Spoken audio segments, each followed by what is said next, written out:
一杆上古魔尊用过的万魂幡，如今却被乞丐随意摆在地摊上贱卖。即便被我以2枚灵石的价格买下，他也依旧沾沾自喜，欣喜若狂，认为我这个冤大头终于上钩了。毕竟这杆万魂幡残破不堪，毫无煞气，即便白送给其他修士，别人也嫌弃带出去丢人现眼。然而他不知道的是，我竟然拥有一块神奇的修复面板，不仅能修复所有残缺破损的物品，甚至连重伤垂死的天地生灵，我都能将其修复得完好如初。只不过眼下，我还只是个连灵田租金都交不起的落魄灵职师，也只能先狠心咬牙，耗费珍贵的5个修复点，先把那本顺手买来的残缺版灵语术修复好再说。夜幕降临，我趁着方士灯火辉煌，我匆匆赶回自家小院。刚踏进家门，一阵粗暴的砸门声打断了我的思绪。我警觉地站起身，望向门外，大门被猛地撞开，尘土飞扬，一股夹杂着雨水和血腥味的风扑面而来。那2个小兔崽子死了没？没死就滚出来！门外传来粗暴的声音。进门的是青云方士出了名的无赖汪九，仗着炼气中期的修为横行霸道。汪九爷，恕罪恕罪！刚才睡得太沉默，听到门外动静，我故意装出恐惧的模样。你小子还活着？汪九脸色阴沉，上个月灵田租金还没交，今天要是再不交，就给我滚蛋！有钱有钱！我赶紧从怀里掏出2枚灵石递过去，这是上个月的租金。汪九爷您点点。汪九掂了掂灵石，脸色并未好转。刚才的是租金，这些是给您的孝敬。我又迅速从储物袋里取出1枚灵石，恭敬地递给他。见钱到手，汪九脸上这才露出了笑容。不错，听说你最懂事，年底还会多给你点好处，好好干，前途无量。说完，他便大摇大摆地走向下一间房屋。下一个租客是位身姿曼妙、风情万种的女秀。片刻后，隔壁便传来不可描述的声音：狗男女！我在心中暗骂，等我修复出强大的法术，一定要让你们后悔。等院子恢复平静，我松了口气，仔细端详着那本残缺的灵语术，我开始尝试修复，投入修复点。当日剩余修复点数8，当前可修复法术残缺灵语术，可投入5修复点进行修复。修复中，几分钟后修复成功，面板显示出完整的灵语术。当日剩余修复点数3，灵语术已修复。等阶下品，水系法术，可牵引天地间的雨水灵气行云布雨，滋润草木，复苏万物。看着完整版的灵语术，我激动不已，脑海中浮现出清晰的行宫运行路线图。我开始按照口诀修炼。5天后，我走出房间，阳光洒落，微风拂面，面对灵田，我双手结印，几道灵光冲天而起。片刻后，乌云密布，细雨绵绵。我精准控制雨水，让它只滋润灵植，而自己滴雨未沾。成功了！我兴奋不已。灵田中的灵草已进入成熟期，价值超过8枚灵石，仅仅一次法术就赚到了我平时2个月的辛苦钱。我的眼中闪烁着狂热的光芒，这次发财了！接下来的10几天，我全身心的投入到灵田管理中，直到所有灵植成熟，我将它们小心翼翼的分门别类堆放整齐。收获的灵草已经足够去青云方式售卖。我深吸口气，望着身后堆积如山的灵草，心中满是喜悦。有了灵语术的加持，我的3亩灵田产量翻了好几番，这意味着我可以快速积累财富。我甚至将闲置已久的仓库也利用起来，屋子里堆满了灵草，麻袋都快装不下了。目前最重要的，除了售卖这些低阶灵草，就是去万法阁购买强大的攻击法术，以便防身。想到这，我迅速穿好衣服，洗漱完毕，便推门前往方室。走过长街，刚踏入万法阁，熟悉的陈掌柜便迎了上来。远哥又来了，今天想买点什么法术？陈掌柜笑着问道。我这次是想出售低阶灵草，不知道您这里什么价格？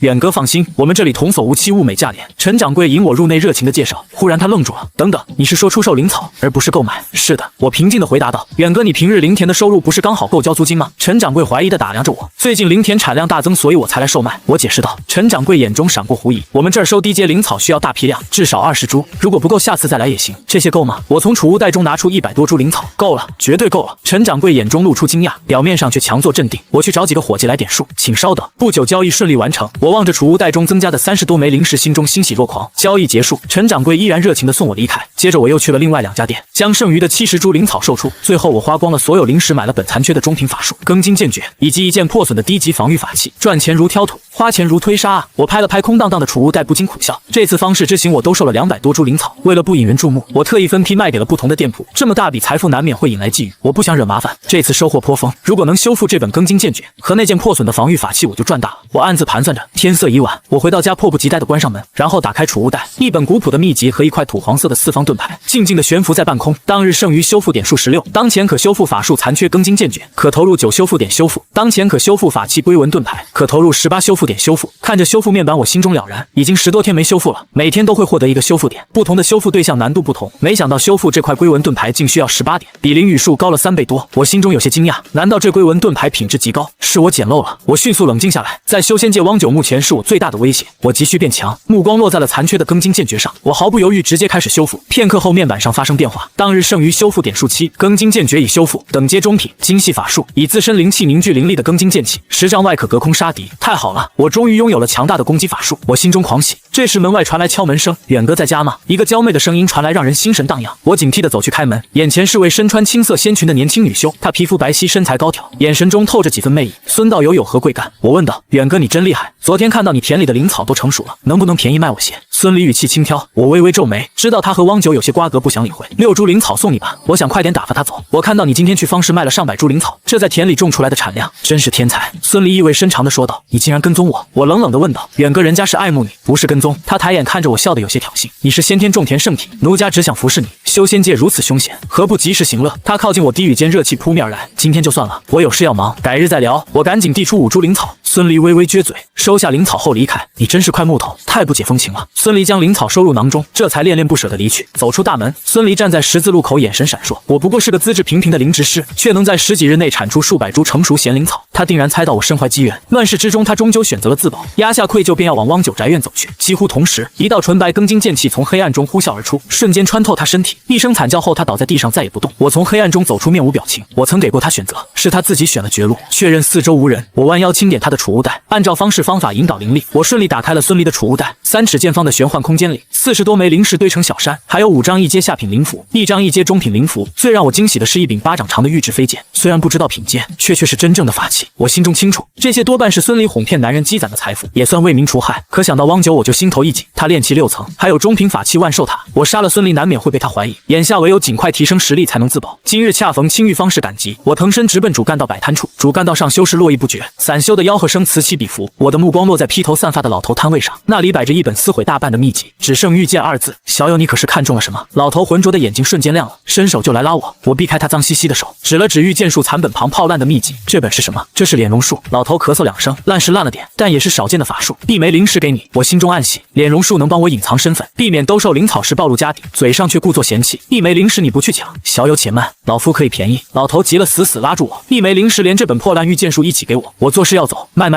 老头连忙应下。我递过1枚灵石，然后收起2本秘籍，转身时心中早已狂喜。我快步赶回方氏外围的棚子，这地方每月要给汪九1枚灵石租金，胜在相对安全。关上门，拉起窗帘，修复面板瞬间弹出。当日剩余修复点数7，残次御剑术需21点，残次敛容术需6点。御剑术暂时修复不了，我当即决定先修复敛容术。片刻后面板更新，敛容术已修复，下品水系法术，可改头换面，打乱气息。有了它，日后兜售灵草，甚至逃命都多了层保障。咚咚咚，敲门声突然响起，我以为是汪九来了。远哥开门，快点开门！是我丁伯。我松了口气，却又生出厌恶。丁伯是个无可救药的毒狗，还染了升仙丹的瘾，想必又是来借灵石的。我不情不愿的开门，他头发蓬乱，一下子窜了进来。我可说好了，我刚交了租，身上1块灵石也没有。再说你上次欠我3枚灵石还没还我。我语气冰冷，远哥你一定要借我灵石，我发誓再也不碰升仙丹，不赌了。我已经1个月没吃东西了，看在我们曾在灵米铺共事，我还请你吃过东西的份上，借我3块灵石就好。丁伯眼睛布满血丝，浑身发抖，显然是升仙丹吃多了。我只说一遍，我没钱，我还有事，你请回。我冷冷拒绝，一把将他推出去，重重关上门。门外传来他的哀求与咒骂，最后撂下一句：我找灵米铺的杨哥评理，才渐渐远去。张扬和丁伯一丘之貉，也不是善茬。我心中愈发坚定，要尽快摆脱这底层的烂摊子。大半个月过去，距离汪九收租不足10日，我施展敛容术，再次来到万法阁，一甩手就拿出1000株成熟贤灵草。陈掌柜瞬间笑容满面，客官这些都是要出手吗？给我换成灵石吧。好嘞，客官请收好。听着灵石碰撞的声响，我将300多枚灵石收进储物袋。察觉到周围客人的觊觎目光，我快步走出万法阁，恢复原貌后迅速回家。20天过去，修复点数刚好攒够21点。我取出御剑术残本，没有犹豫，当即启动修复。片刻后面板显示，御剑术已修复，上品精细法术，可神念御剑隔空杀敌，小乘可飞行，大乘可百丈外取敌首级。我心中狂喜，终于有了真正的杀法底牌。可想到汪九的万寿塔，我又取出破损的龟纹盾牌，修复需18点，还差些点数。眼下我仍需抓紧忙活灵田，尽快收割，搬离方氏外围。清明时节，我刚回到棚子，就见大门敞开，丁伯和张扬正待在里面，锁头被扭断扔在一旁。我脸色一沉，快步上前怒喝：丁伯，你好大的胆子，没有经过我的允许，竟然带着张扬闯进我家。丁伯半躺在我的木床上，精神萎靡，张扬则坐在床边，体型壮硕，眼神精明。见到我，张扬拍醒丁伯，笑道：远哥回来了。丁伯凑上来想拉我的衣袖，被我甩开。远哥，你这次可一定要借我灵石，这么多天过去了，你肯定有灵石。我冷声问张扬：你来作甚？呵呵，丁伯输了些灵石给我，他说你有，就陪他来借点周转周转。张扬语气狡诈，我沉吟片刻，故作妥协。这样吧，我灵草已经成熟，你们来帮忙收割，卖了灵石就借些给你们。远哥，这可是你说的，走，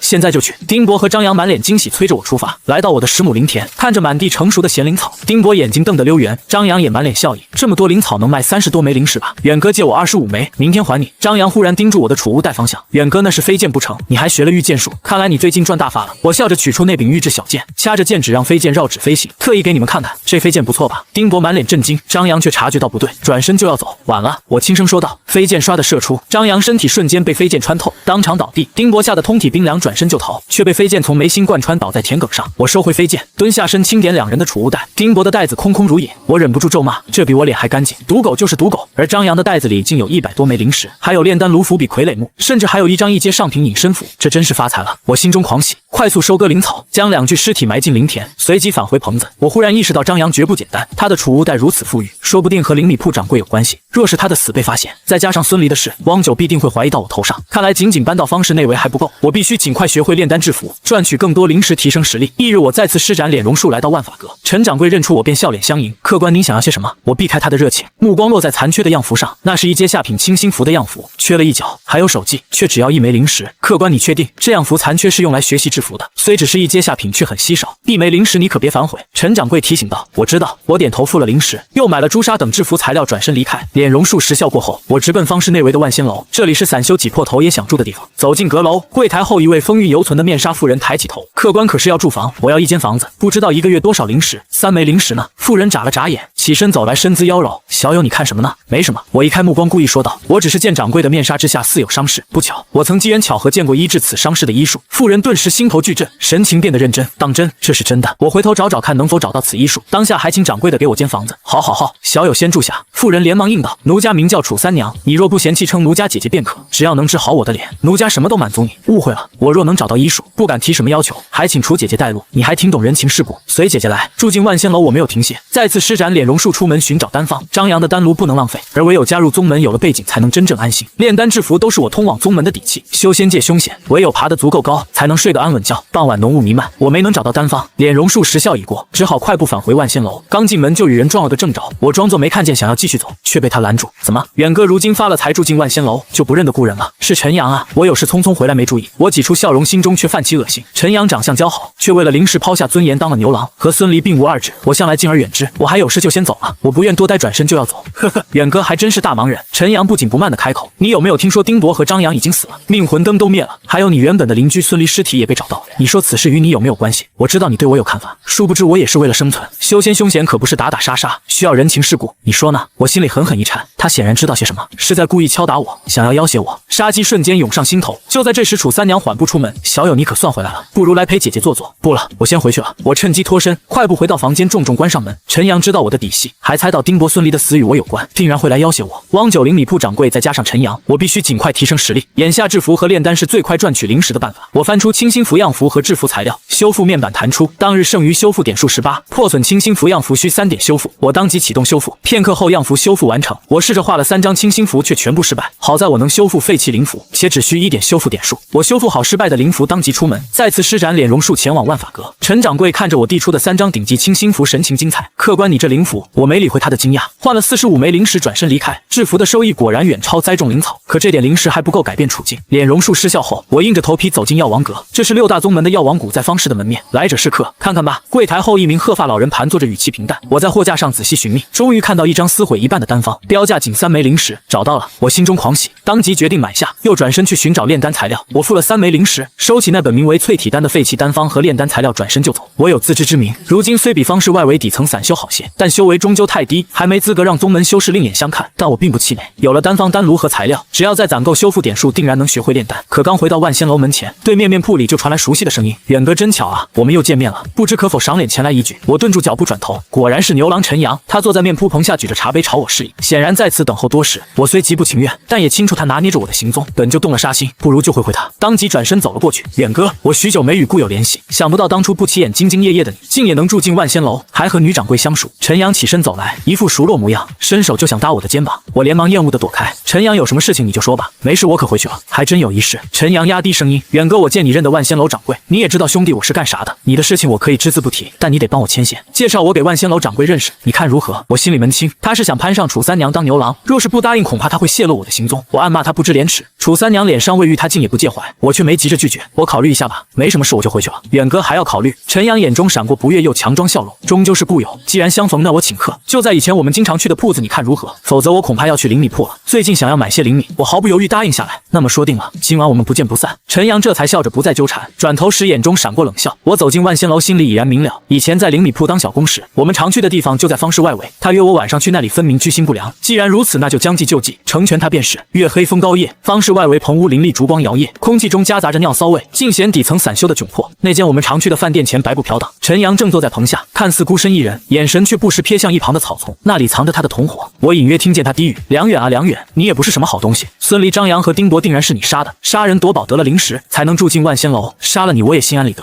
很快，他眉头微皱，草丛里的几道身影没了动静。我趁机施展从张扬那里得到的隐身符，神念一动，飞剑悄无声息射出，陈阳当即倒在地上，毫无声息。我收起飞剑，取走他的储物袋，又解决了草丛里的3个同伙。收走他们的储物袋后，快步返回万仙楼房间，关紧房门，我才松了口气。清点储物袋，一共收获358枚灵石，其中陈阳独占300枚。翻找间，我从他的袋子里发现了破损的双修秘籍洞玄经，还有不少修仙材料。想来他是得了这本秘籍才选择当牛郎的。面板随即弹出，当日剩余修复点数12，当前可修复秘籍，残次的洞玄经可投入9修复点进行修复。我心想双修或许能快速提升修为，便果断选择修复。片刻后面板更新，洞玄经已修复，等阶中品，以气引动经络，交融2级之力，使修炼者体内神魂能量相互呼应，达成2级共济相互增益，助力提升修为境界。我脸色一红，连忙收起秘籍，又用剩余的3点修复了淬体丹丹方。翌日我早早起床前往万仙楼的炼丹房，这里可自带丹炉炼丹。楚三娘恰好也在，她手中捧着3枚废丹，满脸惋惜。掌柜姐姐，我走上前打招呼，小友这般早就来炼丹。楚三娘笑着转头，今日又浪费了1炉材料，只炼出3枚废丹。姐姐，你手中的废丹能不能卖给我？我有需要。我目光落在废丹上，那竟是一阶上品增气丹的废丹，对我突破修为大有裨益。楚三娘见状起了挑逗之心，笑得分外妖娆。你想要拿去便是，姐姐这本来就是增气丹的废丹，不值钱。她说着捧着我的手，将3枚废丹放在我掌心，肌肤相触，我心底一颤，连忙道谢，多谢姐姐。念及增气丹的妙用，又想到拿人手短，且我急需楚三娘的人情自保，便认真说道：姐姐，半个月后我给你看看伤势，我有80%把握能治好。我须得这半个月攒够修复点数，也能让她多几分信任。你说真的，你能治好奴家的伤势？楚三娘顿时收起玩笑，神色芳心大颤。你要是治好奴家的脸，奴家一定给你补偿。她脸颊通红，眼中满是期盼。半个月后我再来寻姐姐，我不敢多留，生怕被她的风情扰乱心神。转身返回房间，接下来半个月我深居简出，静静等待修复点数恢复。半个月后面板弹出，当日剩余修复点数18，当前可修复物品，废弃的增气丹3枚，可投入6修复点修复1枚。我当即启动修复，片刻后3枚废丹变得通体晶莹，成为无瑕品质的上品增气丹。增气丹由灵植精华凝炼而成，可冲击炼气初期境界，初次服用可增加3年寿命。我大喜过望，当即吞服1枚炼化，丹田内灵气沸腾，我成功突破到炼气3层。剩余2枚丹药，我决定稳固修为后再用，争取早日突破到炼气5层，才有底气应对汪九。算算时间，与楚三娘的约定已到，我起身前往赴约。途经一家半掩门妓院时，一名女散修探出头，狐媚一笑：远哥竟然是你，进来玩会吧。我认出她是宁轩娇，她的丈夫梁从南是我的同乡，也是带我踏入修仙界的引路人。可他们夫妇竟靠宁轩娇出卖肉身，梁从南拉皮条谋生。我心中满是厌恶，扭头就走。远哥你别走啊，进来玩玩吧，给你打半折。梁从南的呼喊从身后传来，我听得恶心，加快脚步返回万仙楼。来到万仙楼的亭子旁，楚三娘正坐在那里等候，神色紧张又期盼。小友你来了，坐姐姐旁边。她拍了拍身旁的石凳，我硬着头皮坐下，刚要开口，她却抢先说道：小友我便叫你弟弟吧。奴家走到今日成为万仙楼掌柜，经历的苦你难以想象。楚三娘有意无意地贴近我，不过弟弟放心，奴家这些年来都还是处子之身呢。我呼吸急促，小声说道：姐姐我先看看你的伤势，然后治疗。你要在这里治？楚三娘有些惊讶，随即点头。那姐姐就献丑了，希望弟弟别嫌弃。她说着缓缓解开面纱，一张精致的脸庞上，左嘴角下方有片黑色的单独伤势，若是没有这伤势，她定然是个美人。姐姐得罪了。我抬手触碰她的伤势，面板随即弹出，当日剩余修复点数12，当前可修复黑单独的伤势，可投入2修复点进行修复。我当即启动修复，片刻后，楚三娘脸上的黑色伤势肉眼可见的消退，她颤抖着取出镜子，看到自己的脸，激动的声音哽咽：我的脸好了，终于好了。弟弟你不会是药王谷的弟子吧？这是什么医术？这医术另有玄妙，只需触摸即可，无需其他操作。我含糊其辞，不愿暴露修复面板的秘密。弟弟我说过要好好补偿你，况且我还怕伤势反复。楚三娘眼神含情，不如我们去你的房间，你再给奴家好好治治好不好？可以去，我再观察观察伤势。我一时没反应过来，话音刚落就被他拉着手往我的房间跑去。房门关上，我看着满脸红晕的楚三娘，终究没能把持住。殊不知这一幕恰好被前来万仙楼陪客人的宁轩娇看到，她满脸诧异，暗自猜测我也在万仙楼当牛郎。一夜过去，我悠悠醒来，浑身乏累，却惊喜地发现自己竟突破到了炼气4层。想来是与楚三娘双修，再加上洞玄经的功效，楚三娘早已离去，留下绣着荷花的储物袋，里面竟有2000多枚灵石，还有隐身符、金刚符、大力符，丰厚的远超我的预期。洗漱完毕，我准备出门，刚走到门口就被宁轩娇拦住。她妆容浓艳，意味深长地笑道：远哥，我昨日见到的果然是你，我要是不陪客人来万仙楼，还不知道你也住这里，竟还当了牛郎，傍上了楚掌柜，你胡说什么？我勃然大怒，想要澄清，却有口难辩。你也不小了，这没什么可害羞的。宁轩娇笑着摆手，你梁叔就在门外等着我呢。许久不见，同乡一场，我们请客。以后你要是想我们了，别忘了来半夜门光顾我。远哥真的是你，叔带你去吃点好吃的。梁从南的声音传来，他身材魁梧，满脸和善的走了过来。打住，我还有事。我眼底闪过冷光。从南叔，你们记住，别提及见过我，尤其是别让邻里铺掌柜知道我在这，否则会出大事。我转身就走，随后躲进巷子里，施展隐身符，悄悄跟随他们。我必须确认他们不会泄露我的行踪。走到主干道岔路口，一名身穿锦衣、留着三阳胡子的中年男子唤住了梁从南，那是邻里铺掌柜张怀仁，筑基期修为，看他姓氏定然与张扬有亲缘关系。张掌柜的，你也算对我们夫妇有恩，我也是听了你的开解才送我妻子去扮演门的。梁从南热情招呼。对了，刚才我们还见到了梁远这小子，有空我们带他来拜见你。宁轩娇连忙扭了扭他的腰，示意他别说，可已经晚了。张怀仁笑眯着眼睛问道：“你说远哥他在哪？”我听得浑身发冷，知道张怀仁定然是要为张扬报仇，此地不宜久留。我转身就要走，身后却传来细微的灵力波动，回头一看，梁从南夫妇已化作两滩血水，我心头一震，不敢停留，全速返回万仙楼，关紧门窗，额头满是冷汗。张怀仁这般灭绝人性的狠人，又有筑基期修为，得罪他无疑是自寻死路。又过了半个月，恰逢方士赶集，我施展脸容术前往集市，主干道上修士络绎不绝，两旁摊位林立叫卖声此起彼伏。我看到一个摊位上摆着制作傀儡的材料，摊主是一名身穿白衣、气质出尘的女子，摊位上还有本泡水模糊的傀儡手抄，记载着一阶上品傀儡的炼制方法，这正是我需要的。这位公子，你可是看中了这本傀儡手抄？女子开口，这里面记载了一阶上品傀儡的炼制法，只不过浸泡过字迹已经模糊，一枚灵石不能便宜点吗？我故作惋惜，实则心中狂喜，我不讲价。女子神情坚定，我微微点头，又买了些傀儡材料混淆视听，转身就要走。公子你也深谙傀儡炼制？女子连忙问道。实不相瞒，我有一傀儡损坏，想要找人修复，你若是精通，可否帮忙？你说的对，我确实深谙此道，不过我当下没有时间，告辞。我不敢多留，身形当即消失在人群中，脸容数时笑将过，且我危机四伏，不敢轻易与人牵扯。回到万仙楼，我却眉头一皱，我的门前矗立着一名女散修，她面容妩媚，眼神挑逗，我曾见过她几次，知道她也住在这里，却避而远之。这位公子，我见过你好几次了，你就住在这边吧。女散修笑着上前，奴家有些口渴了，方不方便让奴家进去蹭口水喝？抱歉，不太方便。我冷冷回应，直接从她身旁走过。此女来路不明，青玉方士这般现实，她能从外围住进内围，定然付出了不为人知的代价。我可不会因大意惹祸上身，眼下我只想尽快修复傀儡手抄，试试傀儡的威力，根本没心思理会她。我快步走远，那女散修顿了顿脚步，气鼓鼓地转身离开。她回到万仙楼的房间，刚推门进去，就有男子声音传来：“蔡珊，我的好妹妹，那小白脸有没有心动？那就是个蔫货，根本不敢和我对视，要不然我们非得把她讹个精光不成？”女散修蔡珊重重关上门，双手叉腰，眼底满是恨意。那小白脸这么怂，这不算是坏事，说明她怕事。你再加把劲，把她迷得神魂颠倒，我蔡光再抓个现行，到时候还不是任我们兄妹宰割？男子眼眶深陷，语气凶神恶煞。蔡珊脸色稍缓，显然二人是兄妹，打的正是仙人跳的主意。他们年纪不大，却能住进万仙楼，果然没安好心。为了灵石，哪怕付出肉体代价也毫不在意。我躲在屋里，虽不知具体凶险，却也猜到几分。我取出赶集简陋的傀儡心得手抄，看着面板上的修复点数，当日剩余修复点数28，当前可修复残次的傀儡心得手抄，可投入1修复点进行修复，仅需1点。我有些惊讶，当即启动修复，片刻后手抄上模糊的字迹变得清晰。傀儡心得手抄已修复，等阶上品，包含1阶下中上品多重傀儡炼制新的。我心头一喜，果然是捡到宝了。随后我取出破损的龟纹盾牌，面板弹出，当前可修复法器，损坏的龟纹盾牌可投入18修复点进行修复。我果断修复，面板显示当日剩余修复点属9，龟纹盾牌已修复，等阶2阶下品，土系防御类法器，可抵挡筑基初期普通一击。有了2阶防御法器，我松了口气，却也清楚汪九和筑基期的张怀仁仍对我虎视眈眈，这点准备远远不够。我决定先炼制傀儡，用作眼线窥探敌情。翻看手抄，我选定1阶下品的傀儡雀，材料正好齐全。第一次炼制失败，傀儡雀歪头歪嘴，我仅用2点修复点数便将其修复得栩栩如生。傀儡雀1阶下品，灵力驱动可飞行，100丈范围内可窥探地面。我驱动灵力傀儡雀振翅飞出，飞行灵活，足以以假乱真。借着傀儡雀的视角，我看到此前摆摊的白衣女子仍在，还听到她念叨若有傀儡可卖给她。我又炼制了2个1阶中品攻击傀儡，傀儡刀手和傀儡弓箭手，打算拿去售卖。天色渐暗，方士灯火通明，我施展脸容术来到女子摊位前，取出2个攻击傀儡。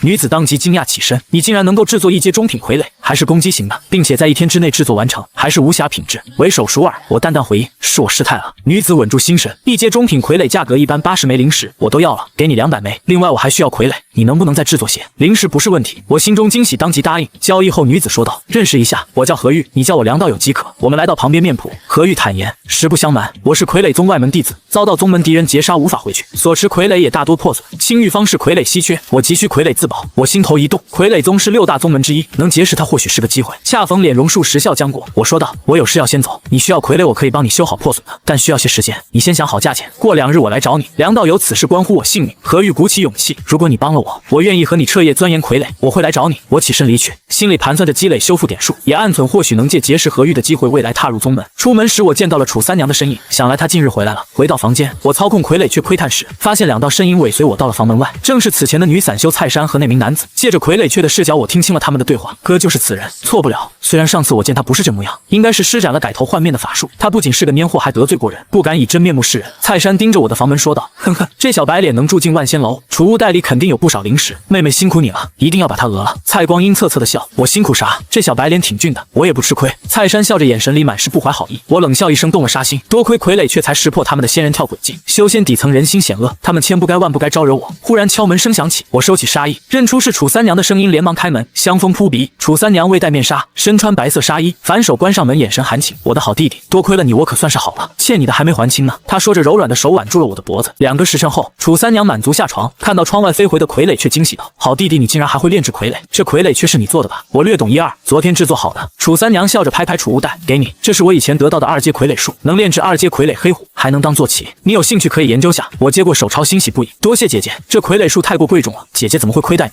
楚三娘轻易地搂了搂我的脖子：“姐姐有事走了，你好好修炼，说不准将来我还要求到你头上呢。”说罢便转身离去。于是我埋头研究2阶傀儡术，同时积累修复点数。几日后，修复点数恢复到20点，我决定出门，既要赴何玉之约，也要解决蔡珊兄妹，顺带留意汪九和张怀仁的动向。傀儡却近日已多次看到汪九四处找我，扬言要将我挫骨扬灰。张怀仁也常在附近出没，让我心头压抑。刚走出房门不远，就撞见了蔡珊，她依旧浓妆艳抹，带着甜笑走来：“这位公子又是你，我们真有缘呢。”“是啊，挺有缘的。姑娘你也住着。”我故作和善，配合着她的表演。蔡珊见状更加热情：“公子修仙寂寞，认识一下吧，我叫蔡珊，今晚我们一起逛方氏，不知可好？”“甚好，晚上我在此等你。”我装作受宠若惊的模样答应下来。与他闲聊几句后，我转身出了万仙楼，躲进角落操控傀儡，却跟踪蔡珊。只见他快步走向茶楼，里面除了他哥哥蔡光，竟然还有汪九。原来这仙人跳汪九也有份，真是物以类聚。我长舒口气，心里反而松了些。他们并不知道我就是汪九要找的人，这倒是个巧合。我决心今晚解决蔡珊、蔡光和汪九。蛰伏至今，我已有底气面对他们。我不再耽搁，走向与主干道相反的方向。远远就看到何玉在约定的面铺等候。梁道友你来了。他远远招手，换个地方说话。何玉带着我返回万仙楼，他竟也在这儿租了房子，就在我对门。此时我的脸容数已失效，只能以真容示人。何玉并未多问，只当是我谨慎。刚走到楼道，就撞见了楚三娘，气氛瞬间变得微妙。“我的好弟弟，你这是？”楚三娘眼中带着幽怨：“姐姐莫要误会，我与这位道友只是交易傀儡而已。”我连忙解释，我与楚三娘的关系从未公开，彼此都未曾问及过往，却也藏着几分情谊。楚三娘听后脸色才缓了缓，转身离去。何玉的房间就在对门，进屋关上门后，她有些脸红地问道：“梁道友，你和掌柜什么关系？总之不是你想的那样。”我随口搪塞。何玉不再追问，当即从储物袋取出20多个破损傀儡，个个都有火烧刀劈的痕迹，这些都是我的傀儡。道友，你看能修好吗？我斩钉截铁的回应：“可以，只不过傀儡太多，我当前的修复点数不够，需要些时间。”梁道友放心，零食管够。何玉神色急切，咬了咬牙，红着脸说道：“道友，你真有这本事，我可以考虑和你结为道侣。”我颇为意外，宗门弟子竟也会提出这样的条件，想来他是真的急于修复傀儡自保。我心里盘算着，今晚要与汪九等人恶斗，正需强大傀儡当底牌，便说道：“何道友，我有个不情之请，傀儡我能修，今天就能修好一些，只不过今晚我有场恶斗，能否借你一个强大的傀儡做底牌？放心，有你操控，我绝不动心思。”何玉一脸惊讶，指了指一个狰狞的老虎傀儡：“梁道友，这是我最厉害的傀儡，2阶下品，你今天真能修好，我可以借你，零食1分不少，并且我当晚就能给你。”我点点头，走到傀儡旁，伸手触碰，面板弹出，当日剩余修复点数20，当前可修复物品。破损的傀儡如虎添翅，可投入18修复点进行修复。何道友，不如你先转过去，切勿用神念窥探，我修复好再叫你，我不愿暴露修复面板的秘密。何玉点头，当即封锁60，转过身去。我启动修复，片刻后，傀儡身上的皱纹发亮，断裂的后腿和翅膀在光芒中恢复完好，傀儡修复好了。什么？这么快？何玉猛地回头，满脸震撼，伸手抚摸傀儡完好的部位，难以置信地问道：“这怎么做到的？”我并未多做解释，该准备的都已就绪，汪九和蔡家兄妹的账也该了结了。青玉方氏的夜，灯笼暖光斜照在湿润的地面，行人稀少。我与蔡珊并肩走在主干道尽头，他衣料单薄，浓妆艳抹，有意无意地触碰我，眼底却藏着算计。梁哥哥，我房租没交，今晚我能去你那儿过夜吗？当然可以，哥哥今晚好好疼你。我故作沉迷，心里却清楚，此处偏僻，他们绝不止仙人跳那么简单，怕是要谋财害命。果然，怒喝骤然响起：“小贼，放开我妹妹！”蔡光快步走来，一脸凶相。蔡珊立刻躲到他身后，蔡光将他护在身后，冷笑道：“小贼，你知不知道她是我妹妹？搞我妹妹，你必须给我个交代。你说此事怎么解决？”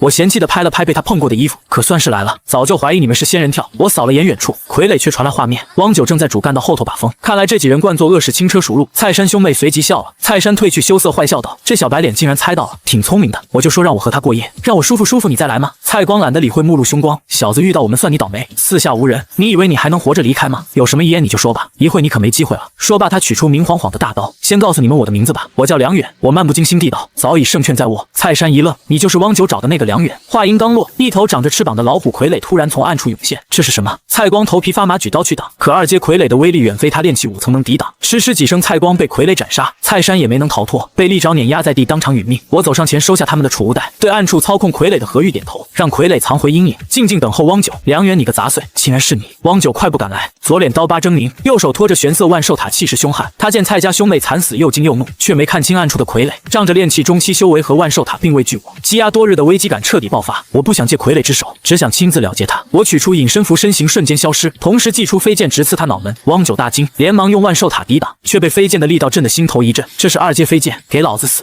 他怒喝着朝灵气波动处拍去，我立刻祭出龟纹盾牌，浑厚的灵力挡住攻击。这是2阶防御法器，你也到炼气4层了？汪九彻底慌了，慌乱间飞剑直直刺入他眉心。我解除隐身符，走到他尸体旁，捡起储物袋和万寿塔，心头畅快不已。不知不觉间，我早已超越了这个曾让我日夜不安的恶霸。梁道友，你竟然还会御剑，并且那把还是2阶飞剑，就连我都没有。何玉收起傀儡，走出，满脸惊讶。不仅如此，你还有2阶隐身符，底牌真是不简单。我才知这飞剑竟是2阶品阶，心中惊喜。先回去，此地不宜久留，那些恶人的尸体就让他们曝尸荒野便是。刚要动身，何玉却杵在原地，红着脸小声道：“梁道友，我之前说过你帮我修复好傀儡，我和你结为道侣，不如今晚你在我哪里过夜？”我心头一热，点头应下。何玉急于自保，又佩服我的实力，而我也需借助他的宗门身份，各取所需，亦有几分情谊。翌日清晨，我们共同醒来，何玉背对着我莞尔一笑：“梁道友，如今我们的关系也不必这么生硬，我就叫你公子吧，你叫我小玉。”好，小玉，你的气息，我察觉到他的气息比昨日更盛，我突破了，多亏了你的那本洞玄经。何玉脸颊通红，我也察觉到自身修为精进，只差一步便能突破到炼气5层。我把玩着万寿塔，何玉提醒道：“公子，这法器是用来收服灵兽的，一般是万寿山弟子在用。汪九或许和万寿山有关。”我心中一动，万寿山是6大宗门之一，以奴役灵兽为生，这万寿塔炼气期只能收1只灵兽。汪九大抵是想留着空位收更好的灵兽，倒是便宜了我。随后我从汪九的储物袋里取出一张灵符模样的灵玉，何玉认出这个是传讯符，上面写着青玉2字，恐怕是联系青玉方室主人的。我眼前一亮，汪九曾承包方室外围的灵田和棚子，如今他已死，我何不趁机承包下来，既能发展势力，也能借助灵田灵兽积累灵石。只是想到筑基期的张怀仁，我仍不敢大意，需谨慎行事。当日午后，我和何玉前往方室外围，晴空万里，远处山头传来空灵鸣叫。何玉解释道：“那是一阶下品灵兽火鸾鸟，很便宜。”我们走到一处灵兽养殖场，养殖户是我当初在外围认识的林城，他头发凌乱，身形消瘦，正愁眉不展。远哥，你来买灵兽不成？是啊，林叔。我点头回应。林城连忙介绍，此乃一阶下品灵兽，成熟期能释放火焰，就算没成熟也能宰杀吃，营养价值很高。林叔，你怎么不宰几个吃了？我租金都快要交不起了。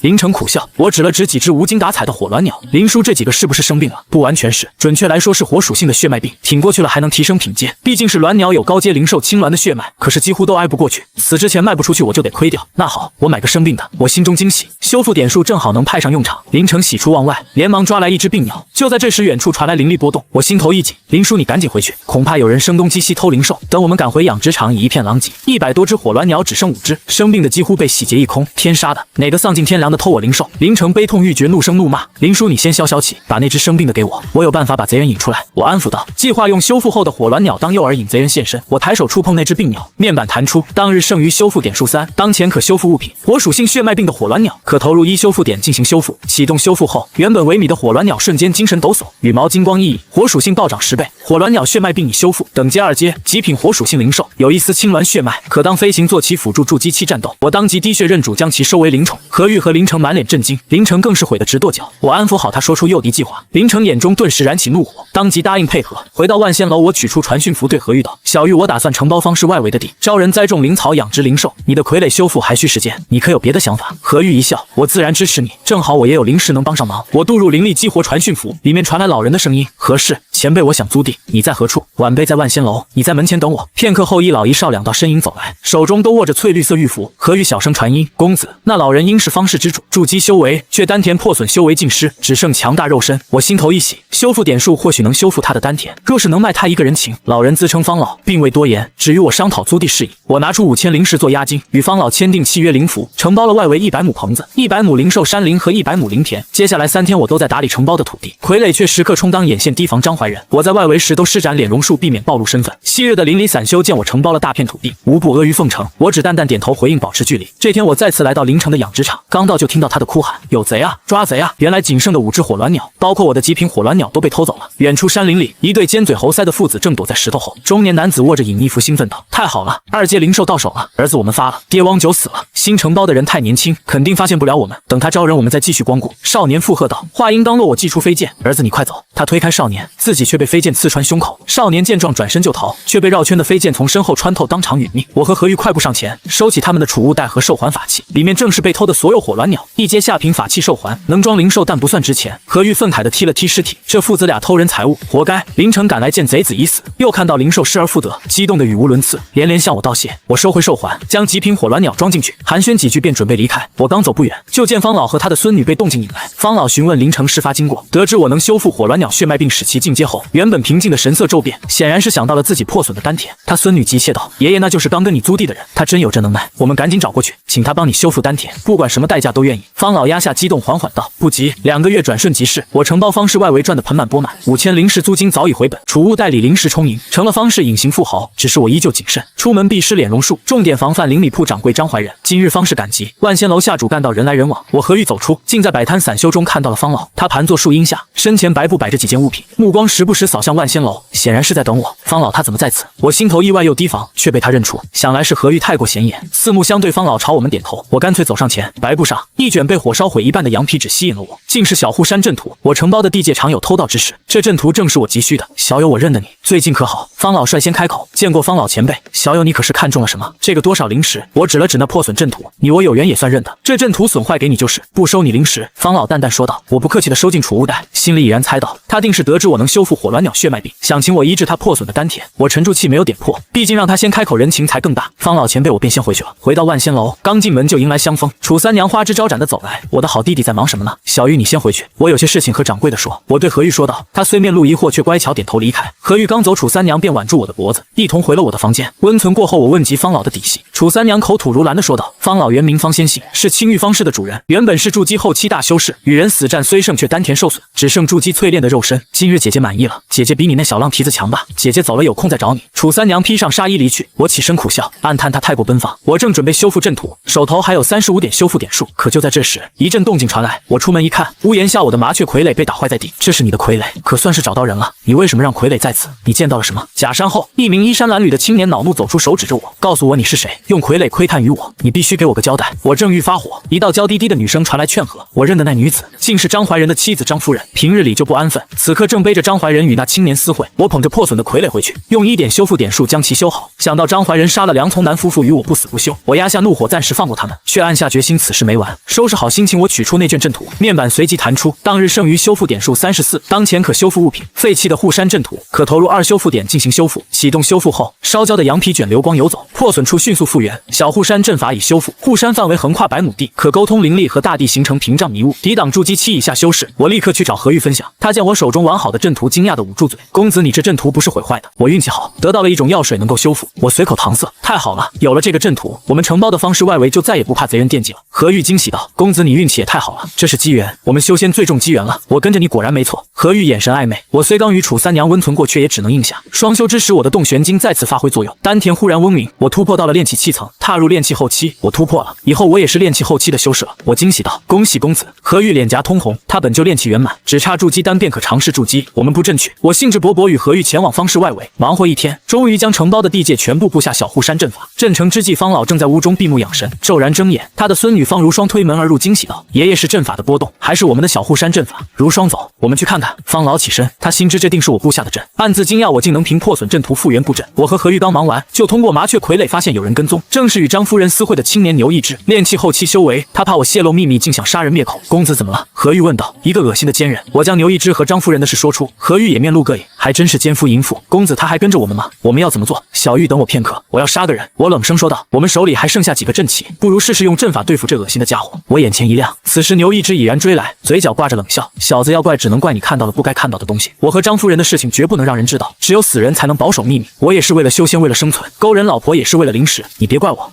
这是什么？他忽然脸色大变，四周已然起了浓雾。不好，是阵法。他转身欲逃，却已来不及。一道银光划破迷雾，他身体直直地倒在地上。我和何玉走出迷雾，蹲下身取下他的储物袋，里面竟有1000多枚灵石，还有一件金光熠熠的四方印章，正是张怀仁的本命法器金刚印。何玉见我脸色凝重，连忙问道：“公子怎么了？”这法器是我死敌的本命法器，这该死的奸夫，他偷的人也正是我这位筑基期死敌的结发妻子。我将与张怀仁的恩怨说出，竟有此事。何玉惊讶道：“岂不是说这是烫手山芋？我们怎么办？把储物袋都扔了？”我摇头，我有办法。我想到了方老，他或许能剔除法器中的神念，让我得以使用。我取出传讯符联系方老，不久后便在万仙楼凉亭中见到了他和方如霜。楚三娘这丫头的万仙楼经营的不错，看来我也要来这里租个住处才行。如霜，你说呢？爷爷，你租2间吧，我自己1间。方如霜笑道：“方老前辈，我听说了你的伤势，也听说了你询问过林城，得知我医治了灵兽的血脉病，所以晚辈斗胆看看前辈的伤势，我开门见山。”方老释然，那么老夫我也明说了，你真要能治好我的丹田，我的一切都可以给你，包括我这水灵灵的孙女。方老语气真诚。方如霜脸颊通红，跺了跺脚，我正失神，腰间被何玉狠狠掐了一把，连忙回过神。小友，你说吧，我知道你也有求于我，才会来找我。我说的可对，确实有事相求。我取出储物袋，事情是这样的，我有一死敌，是筑基期的修士，我一直都在躲避他的追杀，因为一些原因，他的本命法器被我得到，就在这储物袋子之中，其中有着他的一丝神念。方老前辈，不知道你有没有办法能够剔除此法器之中的神念，让我占为己有。筑基期修士的本命法器，方老来了兴趣。这其实很难，只有一个办法，那就是强行损坏，让神念无所遁形。毕竟本命法器不完整的话，神念也就无法留存，只需要1刻钟就会散去，哪怕是法器的主人，也会因为本命法器受损受到损伤。如此这般，这法器留在手中，你也用不了，不是？小友，你可想好，你真要这么做？我当即点头，有劳方老前辈，我要损坏它，不能让他知道是我，也不能让他知道在这里。我心中暗喜，损坏了我还能修复，既能重创张怀仁，又能得到法器，这简单。方老取出阵旗，快速布下屏蔽阵法。小友有所不知，我擅长阵法，此阵可让本命法器的主人完全感知不到。放心，我爷爷的阵法从储物袋拿出来都没事。方如霜自得道。阵成后，我取出金刚印递给方老，他用力将其敲成2半。远处灵里铺的张怀仁赫然吐血。多谢方老前辈，我连忙接过破损的金刚印，你帮了我大忙，我答应你，我必定能治好你的丹田，不过我需要些时间，也不会太久，我认真保证。实则手头32点修复点数足够，只是想先修复金刚印，增强实力。你说必定？方老难掩激动。好，你所需要时间我等得起，这么多年我都等了，我不急。如霜给我取来1张天雷符，小友有仇敌在这青玉方室之中，不能有事了。方如霜取出1张灵力充沛的灵符递给我，我定睛一看，竟是2阶下品的天雷符，能重创筑基期，我连忙收下。那么前辈，我就先告辞了。走出凉亭，我心里狂喜，不仅得到了金刚印，还有天雷符，收获巨大，可危机也随之而来。张怀仁本命法器受损，必定会发狂般找我，而我与他的恩怨终究要做个了断。正思索间，一道咬牙切齿的声音传来：“梁远，是你，一定是你！一只的命魂灯灭了，一定是你做的！你到底做了什么？是不是你杀了我的意志？”我转头看去，只见张夫人怒发冲冠地站在100丈外的屋檐下，眼眶通红，显然刚哭过。她身穿白纱衣，手指着我怒喝：“张夫人，你怎么在这里？你说我干嘛了？什么牛一只，我并不知情，你别血口喷人了！”我冷冷回应，拒不承认。张夫人怒道：“就是你，还装傻？我见到你就知道是你，那天的麻雀傀儡就是你的，你早就知道我的事情。张夫人，你也不想你的事情被你丈夫知道吧？”我故作示弱，心里却暗自冷笑。何玉面露嫌恶，不愿与他多言，我却忽然话锋一转：“张夫人，你也不过是寂寞而已，不如我陪你。”何玉顿时一愣，我却没再与张夫人纠缠，反手一拍储物袋，取出方老送我的天雷符，急急如律令，晴天霹雳骤然倾泻而下。张夫人准筑基期妇人根本来不及躲闪，当场被劈死。我杀伐果断，迅速收走她的尸体与储物袋，立刻带着何玉离开。不远处的楚三娘看在眼里，低语道：“我的好弟弟真够利索。”说着便取出灵符掩盖了张夫人来过的痕迹。万仙楼内的方老也察觉到动静，暗自点头，这小子出手果决是个好苗子。回到住处，我虽未慌乱，却也深知张怀仁的危机已尽，张夫人必有命魂灯，此刻他定已疯狂。我取出破损的金刚印，面板随即浮现，当日剩余修复点数32，当前可修复法术。破碎的金刚印可投入26修复点进行修复。这2阶上品法器虽耗点甚多，但为了自保，我毫不犹豫启动修复。片刻后，金刚印修复成功，等阶2阶上品精细法器，以灵力御之，迎风而长，搬山杂雀，可在10丈之外隔空杀敌。我心中一喜，这法器比我的2阶中品飞剑还要强。何玉此时正盘膝打坐，见我取出张夫人的储物袋，连忙说道：“公子，你不必分灵石给我，你的那张天雷符如此昂贵，这些你都收下。”我打开储物袋，里面有7、8千枚灵石，还有不少修仙材料。最让我惊喜的是一瓶2阶紫玉膏。何玉见了大惊：“公子，这可是好东西，宗门里都不多见，筑基期体修都难以买到，外敷辅助淬体，价值足以抵消天雷符的损失。”我心中惊喜，你说说这紫玉膏的主要用途是什么？名贵在何处？何玉解释道：“公子有所不知，修仙者中有种体修肉身强大，需淬体功法搭配药膏辅助，这2阶紫玉膏就是筑基期体修都求之不得的好物，外敷使用药效极强。”我心中暗忖，修仙界危机四伏，淬炼肉身也很重要，便决定次日去方氏寻找淬体功法。次日夏日炎炎，青玉方室被云雾笼罩，我头戴斗笠，施展脸容术，与戴面纱的何玉在主干道寻找淬体功法。不知不觉走到了此前买单方的药王阁，只见这里人声鼎沸，听闻药王谷要3年1次招收弟子，我当即决定进去看看。何玉在旁说道：“公子，这药王阁是药王谷开的铺子，药王谷和我傀儡宗都是6大修仙宗门之一，公子要是能加入药王谷也是好事。可惜我傀儡宗去年刚招收了弟子，下次考核要10年后了，不然公子也能来我傀儡宗。”我心中一喜，点了点头。这时柜台后童颜鹤发的老人开口：“各位年轻才俊，我药王谷将在近日招收弟子，布设考核与炼丹有关，有意者明日到来此地。”我当即抛去寻找淬体功法的念头，拉着何玉离开。我们先回去，在此之前要处理妥当些事。此时我的脸容术时效将过不宜久留，刚走出药王阁，身后就传来呼喊：“兄弟请留步！”一年轻青衫男子面带笑容：“兄弟借一步说话。”男子引我们到阁楼转角，小声传音：“兄弟，药王谷有什么好的？不如等到入秋，我离火宗招收弟子，你再参加考核，你看如何？”我瞬间明白他是来抢人的，当即摆手：“不了，张怀仁的危机迫在眉睫，我不可能等到入秋。”男子顿时恼羞成怒：“不过是方士散修，我离火宗你还高攀不起。我话说在这里，我离火宗和药王谷不合，加入药王谷就是得罪我离火宗，你明日要敢考核，别怪我不客气。”说罢俯首而去。何玉气愤道：“公子此人好可恶！6大宗门中就药王谷和离火宗最不合，有矿山之争，他竟如此明目张胆欺负人。”我沉吟片刻，这青衫男子不过炼气后期修为不足为惧，眼下最要紧的是找方老兑现人情，保我考核期间的安危。如今修复金刚印后还剩6点修复点数，正好可试试修复他的丹田。太阳西斜，万仙楼内方老接到我的传讯，当即带着方如霜撞门而来：“小友，你准备好了，现在就可以治疗。”我点头道：“实不相瞒，听闻药王谷最近就要招收弟子，我有意试试，毕竟只是方士散修，又有强敌虎狼环伺，我需要宗门当靠山。在考核之前，我先看看方老前辈的伤势，如无意外，今日就能治好。”方老哈哈大笑：“我果然没有看错小友，祝你顺利通过考核，成为宗门弟子。药王谷很不错，距离这里也不远，以后我们还会见面。”那好，方老前辈冒犯了，我这就看看你的丹田。我伸手触碰方老腹部，面板浮现，当日剩余修复点数6，当前可修复伤势，筑基后期修饰的破损丹田，可投入3修复点进行修复。我当即启动修复，片刻后，方老身上澎湃的灵力涌动，筑基后期的气息瞬间升腾。筑基后期修饰丹田已修复，我故意用灵力逼出冷汗，装出虚弱模样。方老运功感受片刻，震惊的大喊：“我的丹田竟然被治好了，太震撼了！这是什么医术？小友，我方坚信以后这条命都是你的，将答应你任何要求。”方老激动的声音颤抖，甚至要把方如霜推到我面前，我连忙摆手拒绝。方老又将储物袋塞到我手中，这个储物袋几乎有我一半的家当，算是给你的报酬。你很快要加入宗门，切记宗门内也不太平，外门弟子犹如底层散修，为了灵石和地位不择手段，你一定要小心，不能没有底牌。你在方氏承包的地，我会替你打理。那就多谢方老。我收下储物袋，心中暖意十足。方老又叮嘱道：“你好好准备，明日药王谷考核，我很看好你。要是考核不过，你就在方氏，我也会护你周全。”随后，方老带着满脸复杂的方如霜离开。我心中既有欣喜，也有担忧。张怀仁的恩怨未了，离火宗又出言威胁，即便入了宗门，也需谨慎。但我心中更有决然，加入宗门才能更好的立足。我转头看向何玉，他的傀儡已修复的差不多，他是傀儡宗弟子，我要考药王谷，终究要分别。今夜何玉与我缠绵至夜半，他还借着洞玄经突破了修为。我出门透气时，又遇到楚三娘，被他拉去闺房温存。直至药王谷考核之日，我来到主干道，药王阁门口人声鼎沸，一位童颜鹤发的外门长老高声喊道：“药王谷收徒大会开始了，成仙之日就在当下，只需20枚下品灵石即可报名加入。”几十名散修蜂拥报名。长老又道：“这次大会的考核题目很简单，你们只需根据丹方，在半炷香内炼制成义气丹，便能成功加入药王谷。”广场上几名修士炼丹时，丹炉炸裂，废丹散落。我蹲下身捡起一颗废丹，面板浮现，当日剩余修复点数8，当前可修复物品，废弃的义气丹可投入2修复点进行修复。我心中安定，有修复点数载，考核必能通过。这时长老注意到我，高声问道：“这位道友，你有何贵干？”我拱了拱手：“方士散修梁远，前来参加考核。你会炼丹？”长老颇感意外，略懂皮毛，先试一试。我谦虚道。长老眉头一皱，既是初学者，略懂皮毛，就不该好高骛远，不如改投其他宗门。我抱拳一拜，长老所言极是，但我一直对药王谷心生向往，愿意花费2倍的报名费。说着递出灵石，长老顿时喜笑颜开：“不错，道友你很懂人情世故，往后若是有幸加入宗门，我定会多加提携，好好干，你这后生前途无量。”片刻后，长老宣布考核开始。我领取药炉、灵石和丹方，刚炼丹半盏茶，丹炉就炸开，引得周围修士发笑。我毫不在意，捡起地上的废丹启动修复。片刻后，废丹变得通体晶莹，义气丹已修复。由于品质极高，所以服用后能增加1年寿命。我心中一喜，这无瑕品质足以让我通过考核。不久后，长老漂浮在半空宣布通过名单，名单念完却没有我的名字。其余人等即刻离开此地。长老神情冷淡，准备带着选中的人乘仙鹤离去。我心头一沉，转头就见张怀仁朝着我狂奔而来，眼中杀意毕露。我知道他终究还是找到了我，情急之下，我大喊：“长老留步！我才是这次考核的第1名！”场面瞬间寂静，仙鹤悬停。长老恼怒的看来：“你是说本长老看错了？”长老误会，实则我炼丹手法有所不同，炸炉也是常态。我从容道：“那好，即使你没有质疑，本长老也要拿出丹药来。倘若拿不出证明你考核第1名的凭据，你会付出代价。”我翻手取出无瑕义气丹，浓郁的丹香瞬间散开。长老大惊，连忙查看，还还真是无瑕的品质。小友你很谦虚啊，看来你这炼丹手法还真是独特。哪里，